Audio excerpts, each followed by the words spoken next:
یہ قیامت جو آنی ہے اس کا یعنی پروسیس کس طرح سے، شروعات کیسی ہوگی، وہ ایک لمبی گفتگو ہے۔ مختصراً عرض کرتا ہوں کہ آیات حضور اکرم صلی اللہ تعالیٰ علیہ وسلم کی احادیث میں جو نشانیاں بیان کی گئی ہیں اس اعتبار سے قیامت کے قریب بڑی بڑی نشانیاں آئیں گی۔ دجال آئے گا، دابۃ الارض آئے گا، یاجوج ماجوج نکلیں گے، پھر اس کے بعد سورج پچھم سے نکلے گا۔ یہ سب بڑی بڑی نشانیاں ہیں۔ حضرت عیسیٰ علیہ السلام کا نزول اس سے پہلے، یہ سب ہو جانے کے بعد پھر روئے زمین پر سے مسلمان ختم ہو جائیں گے۔ پھر ایک وقت آئے گا کہ جب سب لوگ اپنے اپنے کاموں میں مصروف ہوں گے، کوئی کسی کو پڑی نہ ہوگی، اور پھر دنیا میں سب اپنے اپنے کاموں میں اس طرح سے مصروف ہوں گے، کوئی کپڑا کاٹ رہا ہے، کوئی دودھ دوہ رہا ہے، کوئی کھیتی باڑی میں ہل چلا رہا ہے۔ اللہ تعالیٰ قرآن میں فرماتا ہے کہ تم دیکھو گے ان زلزلۃ الساعۃ شیء عظیم یوم ترونها تذهل كل مرضعة عما ارضعت وتضع كل ذات حمل حملها۔ اچانک ایک سور کی آواز آئے گی، وہی سور آج ہم نے تلاوت میں پڑھا ہے۔ اسرافیل علیہ السلام اللہ کے ایک فرشتے ہیں، ایک باجے کی شکل کی چیز وہ لے کر کھڑے ہیں، وہ بجانا شروع کریں گے۔ شروع میں دھیمی دھیمی آواز آئے گی اور یہ آواز بڑھتی چلی جائے گی یہاں تک کہ یہ آواز اتنی سخت ہو جائے گی کہ جو جہاں تھا وہیں کھڑا رہ جائے گا۔ کپڑا کاٹ رہا تھا اس کے ہاتھ سے کینچی گر گئی، جو کھیتی باڑی کر رہا تھا، ہل چلا رہا تھا، وہ وہیں کا وہیں رک جائے گا۔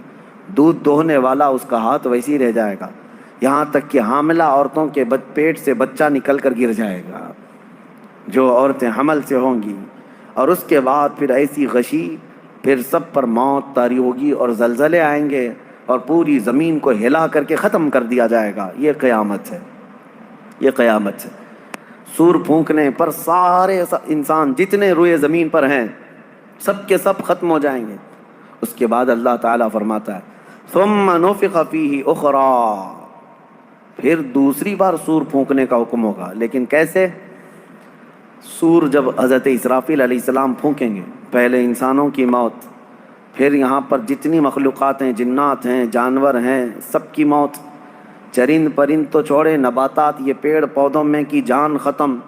چاند سورج کو جب ختم کر دیا گیا تو پھر کوئی چیز ہی نہیں، ستارے، چاند، سورج سب، بلکہ اللہ تعالیٰ کے جتنے ملائکہ ہیں، جبرائیل امین علیہ السلام سے لے کر دوسرے ایک فرشتے تک، سارے ملائکہ کو بھی موت آئے گی، سب موت کے شکار ہوں گے۔ اور سارے جب انتقال کر جائیں گے تو پھر بچتا کون ہے؟ صرف حضرت اسرافیل علیہ السلام، جنہوں نے سور پھونکا۔ اب ان کو سور پھونکنے کا حکم جو تھا وہ کہا جائے گا روک دو اب۔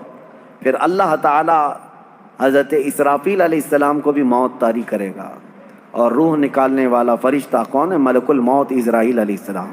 اب تک یہ سب کی روح نکال چکے ہوں گے، اور پھر اللہ تعالیٰ اسرائیل علیہ السلام کی بھی روح نکال دے گا۔ اسرائیل جو سب کی روح نکالتے ہیں ان کو بھی موت ہے، ان کو بھی موت ہے۔ اور پھر ہم نے پڑھا کل شیء ہالک الا وجہہ، ہر شے فنا ہو جائے گی سوائے رب العالمین کے۔ کل من علیہا فان ویبقى وجہ ربک ذو الجلال والاکرام، جو کچھ بھی ہے سب فنا ہو جائے گا، تمہارے رب کی ذات صرف باقی رہے گی، کوئی نہیں باقی رہے گا۔ پھر جب مولا کی مرضی ہوگی، رب تبارک و تعالیٰ دوبارہ اسرافیل علیہ السلام کو اٹھائے گا۔ اسرافیل علیہ السلام دوبارہ اٹھیں گے اور پھر ان سے کہا جائے گا دوبارہ سور پھونکو، پھر سے پھونکو۔ اب جب دوبارہ حضرت اسرافیل علیہ السلام سور پھونکیں گے تو یہ زندگی کا سور ہے۔ پہلے والا یہ نفخہ اولا اس کو کہتے ہیں، وہ موت کا تھا، اور نفخہ ثانیہ حیات کا ہے، زندگی کا ہے۔ اب رب تعالیٰ نے جو وعدہ فرمایا تھا کہ ہم تمہیں موت کے بعد دوبارہ اٹھائیں گے، یہ وعدہ اس وقت پورا ہوگا۔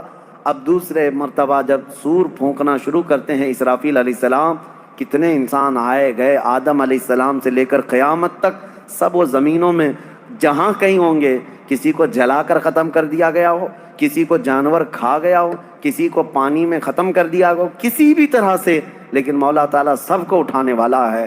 لیکن فرمایا حدیث پاک میں ہے کہ یہ دوسری سور پھونکنے کے بعد سب سے پہلے روئے زمین پر جو اٹھیں گے وہ محمد رسول اللہ۔ میرے آقا صلی اللہ تعالیٰ علیہ وسلم فرماتے ہیں میں اپنی قبر سے اٹھوں گا، سب سے پہلے